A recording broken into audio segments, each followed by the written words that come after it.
Hey folks, this is Jeff with This Week with JTT. We're going from still going through the pages of the Kim Porter book. We're up to chapter 11. I don't know how enough to survive it. This is getting weirder, stranger, and I feel like I need to take a shower every time I read it. I'm going like, wow, oh wow. So let's get right to it. This is very serious subject matter, but this comment made me giggle, so I'm using this one. Let's get back into it. Chapter 11, more problems. For a while, I was actually happy to see Sean gone. I was getting older, and the sex parties were out of control. It was getting time for me to slow down. Quincy was getting older. I knew that if I kept going, the rumors circulating were going to eventually find a way to get back to him. What will he think of me? Chris is about to take his trip to California. I didn't know exactly what was going to happen out there, but I felt like Tiana Wallace was about to be an orphan. I knew I didn't want any ties to that. As I was sitting there contemplating all of this in my robe, sipping my wine on this Friday evening, my doorbell rings. I was not expecting company. I opened the door and found Sean. My heart skipped a beat. I was shocked, but recovered quickly. I forced a smile and told him with slightly slurred speech, "Hey, come on in." Shit. I am way more intoxicated than I thought. Sean entered, looking around suspiciously, then turned to me and smiled, saying, "You haven't been returning my calls. I just wanted to make sure you're okay." "I'm fine." He obviously was not here out of concern. He was checking to see who was here. Sean was controlling like that. Yes, even though we were not together and he was dating someone else. He started to make his way to the living room. I attempted to put a quick end to the visit, but it came out a little more directly than I intended. "So, since you can see I'm fine, you can let me go to bed now."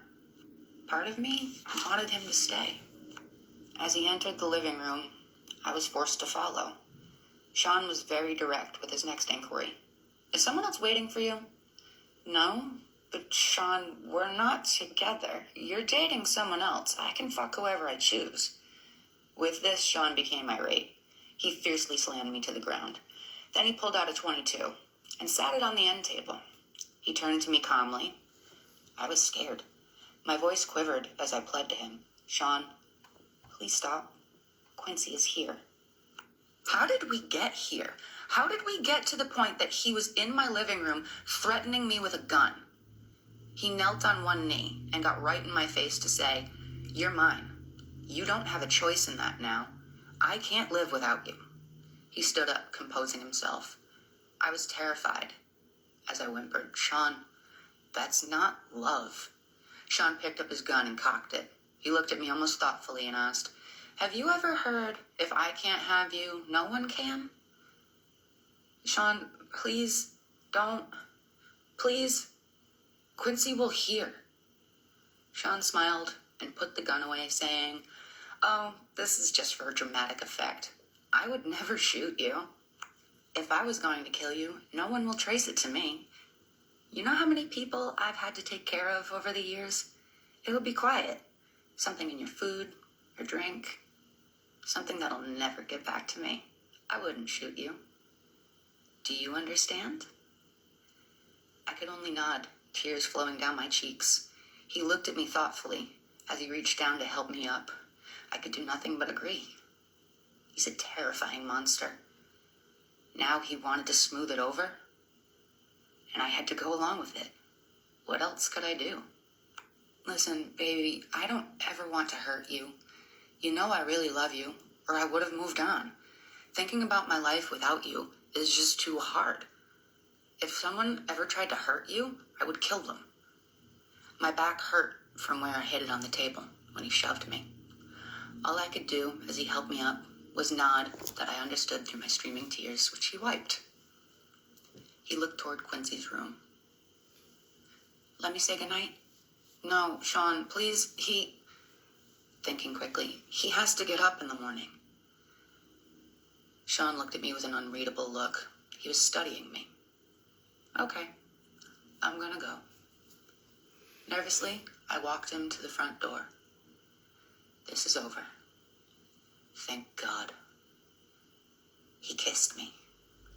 I didn't want him touching me, but I couldn't refuse. Kiss Quincy for me? I tried to keep my composure as I replied, "Sure, Sean."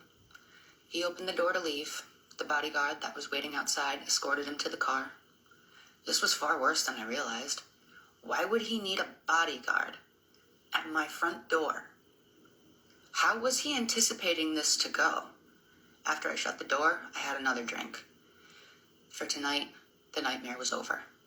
I sipped on my wine and cried. The next few days, he sent dozens of flowers. He brought Quincy expensive toys. He didn't want me. He wanted me to keep his secret. I'm trapped. He has the authorities under his thumb. I can't go to them. This is like a gangster movie. How high up does his power go? How far is his reach? The FBI? The CIA? Who is not corrupted or won't get silenced by their upper chain of command? Can anyone help me and my child? He found his way back to my bed. I had no choice. This is very...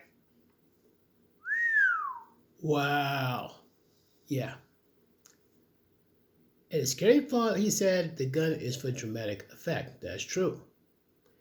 He would have had a silencer if he wanted to take her out, and Quincy. But he found a way to take her out. That's chilling. That's chilling. And you heard it herself. The guy has a reach to way too many people.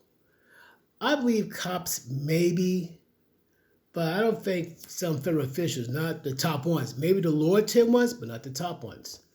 But man, oh man, just the fact that Diddy got busted the way he got busted. And like I said, 2025, especially at May 2025, I'm going to be waiting with my popcorn, candy, and soda waiting, because it's going to be an Avengers threat level type of craziness. It's going to be coming around. So folks, what do you think? Are you ready for 2025 when it comes to Diddy's trial? Please let me know in the comments down below. Peace.